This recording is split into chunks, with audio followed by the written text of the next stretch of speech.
अब बच्चों अगला क्वेश्चन आपको दिख रहा है, ठीक है। तो क्वेश्चन आपका क्या है, 4.2 एक्सरसाइज 4.2 का पहले क्वेश्चन का आपका फोर्थ पार्ट है जो आपको दिख रहा है।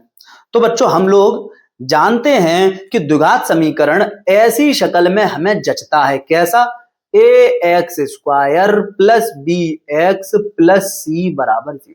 द्विघात समीकरण ये भी है, लेकिन हमें मजा इसमें आता है, हमें इसमें जचता है। हम ऐसी शक्ल बना लें, जो c है आपका वो यहां पर कैसा है, यहां पर फ्रैक्शन में है c, तो हम ऐसा बनाएंगे। तो बच्चों क्या करेंगे हम कि यहां पर अपॉन में 1 है, हर नंबर के अपॉन में 1 होता है, तो हमने ले लिया एलसीएम में 8, ठीक है। 8 1 1 सबका ले लिया एलसीएम, 1 का 8 में भाग दोगे 8 बार जाएगा, 8 का 1 का नीचे भाग करो और जो भागफल जो आए उसका गुणा कर दो ऊपर। तो बच्चों 1 का 8 में भाग करोगे 8 बार जाएगा, फिर ऊपर गुणा कर दोगे तो कितना आ जाएगा, 8 दूनी 16x² माइनस सेम कहानी यहां पर है।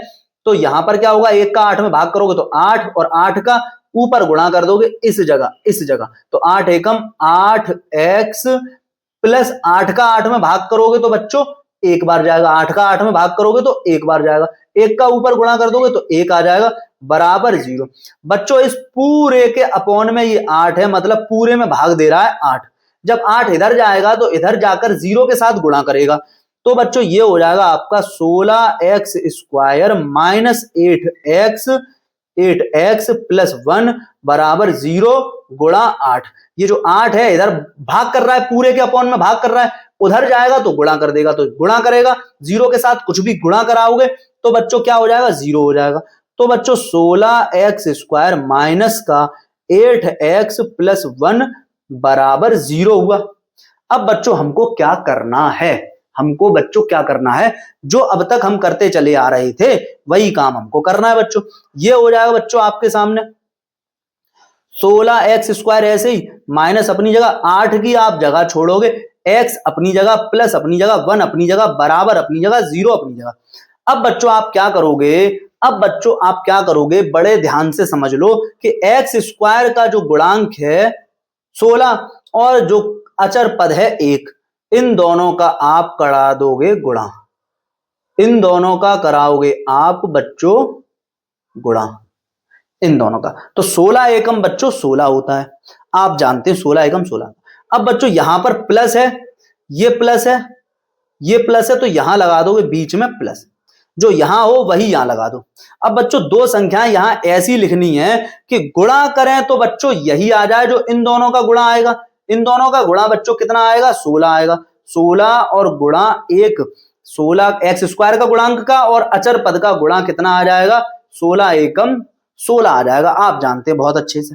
अब हमें यहां पर दो संख्याएं ऐसी लिखनी है जिनका गुणा करें तो यही आ जाए 16, और लेकिन जोड़ दें तो 8 भी आ जाए। तो बच्चों आप कहेंगे कि सर 4 चौक तो 16 होते ही हैं, तो काम खत्म हो गया हमारा। अब बच्चों हम ब्रैकेट ओपन करेंगे, क्या करेंगे बच्चों, ब्रैकेट जो हमने ये लगाए हैं इनको हटाएंगे, ओपन करेंगे। तो बच्चों आप ये बताओ, ये 4 प्लस का है, ये वाला 4 किसका है, ये जो 4 आपको दिख रहा है ये प्लस का है, ये वाला 4 किसका है, तो आप कहेंगे सर ये भी प्लस का है, यहां लगा दिया हमने, तो यहां लगा दिया। अब क्या करना है, इस माइनस का गुणा यहां होगा और इस माइनस का गुणा फिर यहां भी होगा, और x पीछे चिपकाते चले आओगे। तो बच्चों ये 16x² माइनस का 4x माइनस का 4x, ठीक है, क्योंकि माइनस इंटू प्लस माइनस, फिर माइनस इंटू प्लस माइनस और प्लस 1 बराबर 0। अब बच्चों यहां से कॉमन लेना है और यहां से कॉमन लेना है, तो बच्चों कॉमन का मतलब भाग भी होता है। तो बच्चों 16 में, इस 16 में और बच्चों इस 4 में किसका भाग जाएगा, बड़ी से बड़ी संख्या बतानी है, बड़ी से बड़ी संख्या बतानी है कि किसका भाग जाएगा, तो आप कहेंगे कि सर 4 का भाग जाएगा, तो 4 कॉमन हो गया। अब बच्चों x देखो दोनों तरफ है तो x भी कॉमन हो गया। अब बच्चों 4 x कॉमन है तो x की पावर 2 है, एक पावर बाहर आ गई तो यहां पर x नहीं आएगा, ये माइनस लगा दे रहा हूं, ये मैं ब्रैकेट लगा दे रहा हूं, चलो ठीक है। तो इस जगह अब x तो आएगा, लेकिन पावर 2 थी, एक पावर बाहर गई तो एक पावर अंदर आएगी। 4 का 16 में भाग दोगे कितनी बार गया, 4 बार गया, तो 4 आ जाएगा, ठीक है ना, भागफल लिखते चले जाओगे। 4 का इस 4 में भाग दोगे तो कितनी बार जाएगा, एक बार जाएगा, तो 1 लिखोगे मतलब भागफल लिखते जाओगे, और x बाहर चला गया, ठीक है, तो 4 एकम 4, 4x पूरा बाहर तो यहाँ 1 बचेगा, जब पूरी की पूरी चीज बाहर तो 1 बचती है, ठीक है, 4x पूरा बाहर तो 1 बच गया, ऐसे भी समझ सकते हो और भाग से भी समझ सकते हो। माइनस यहां पर बच्चों आपका कुछ भी कॉमन नहीं है, माइनस हमने ये वाला ही यहां लिखा है, तो एक तरीके से माइनस हो गया कॉमन। माइनस कॉमन हो गया का मतलब ये हुआ बच्चों कि जो भी चीजें ऊपर आपको माइनस की दिख रही थी वो प्लस की हो जाएंगी, और जो प्लस की दिख रही थी वो माइनस की हो जाएंगी। माइनस कॉमन होने की वजह से चिन्ह बदल जाएंगे। तो बच्चों ये 4x प्लस का, और कुछ कॉमन है नहीं, और बच्चों कुछ भी कॉमन है नहीं, और जहां बच्चों कुछ भी कॉमन नहीं होता वहां हम एक कॉमन ले लेते हैं, और कुछ भी कॉमन है नहीं, माइनस है और एक कॉमन है, क्योंकि जहां कुछ भी कॉमन नहीं होता वहां हम एक कॉमन ले लेते हैं, तो हमने एक कॉमन ले लिया। एक कॉमन लेने से कुछ भी फर्क नहीं पड़ता, नंबर सारे वैसे ही आते हैं, लेकिन माइनस का कॉमन लेने से फर्क पड़ता है।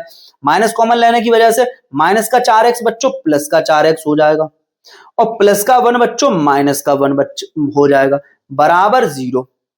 इसके बाद मैंने आपको बताया था कि ये एक ऐसी स्टेप है जिसमें ये वाला ब्रैकेट और ये वाला ब्रैकेट दोनों ब्रैकेट हो जाते हैं सेम, सेम हो जाते हैं, तो यहां पर इन दोनों ब्रैकेट को भी कॉमन लिया जा सकता है। 4x माइनस 1 सेम ब्रैकेट एक बार लिख दो, और ये जो बचे हुए जो दो नंबर हैं ये और ये, इनसे एक ब्रैकेट बना दो, ऐसे समझ लो, ठीक है। 4x माइनस 1 यही बचा हुआ है, बराबर बच्चों 0। अब देखेंगे बच्चों आप आगे, आगे देखेंगे आपके सामने यही नोट करके दिखा रहा हूं मैं कि 4x माइनस 1 और 4x माइनस 1 बराबर 0। यहां पर x के मान दोनों सेम आएंगे, ठीक है ना, देखो आप, और ऐसा होता है, मैंने समझाया है।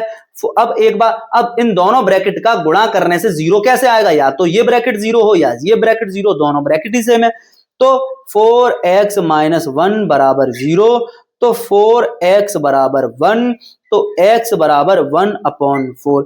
एक x का मान ये आ गया, दूसरा x का मान भी यही आएगा, 4x माइनस 1 बराबर 0, क्योंकि ब्रैकेट सेम है। 4x बराबर प्लस का 1 और x बराबर 1/4, x बराबर 1/4। तो कभी कभी ऐसा भी होता है कि दोनों के दोनों मूल सेम हो जाते हैं, ऐसा भी होता है, x के ऐसे भी मान होते हैं, और ये ऐसी कंडीशन होती है। ये समथिंग कैसी कंडीशन होती है, ऐसी जब वो छूकर जाता है, जब ये जो वक्र होता है, ठीक है ना, द्विघात समीकरण का जो वक्र होता है वो x अक्ष को एक ही पॉइंट पर छूकर जाएगा, तब x के दोनों मान समान आते हैं। और अगर, और ये वाला तो तुम जानते हो, ये कंडीशन x अक्ष को 2 बार छूकर 2 बार काट के जाता है तो x के 2 मान आ रहे होते हैं, और अगर एक बार ही छूकर जाता है तो फिर, ठीक है ना, जो द्विघात समीकरण का जो वक्र होता है, मतलब द्विघात समीकरण का जो कर्व होता है, वो एक जगह टच करके जाता है तो x का एक ही मान आता है, सेम आता है, और जब 2 बार जाता है तो 2 बार मतलब 2 अलग अलग मान आते हैं, ठीक है बच्चों।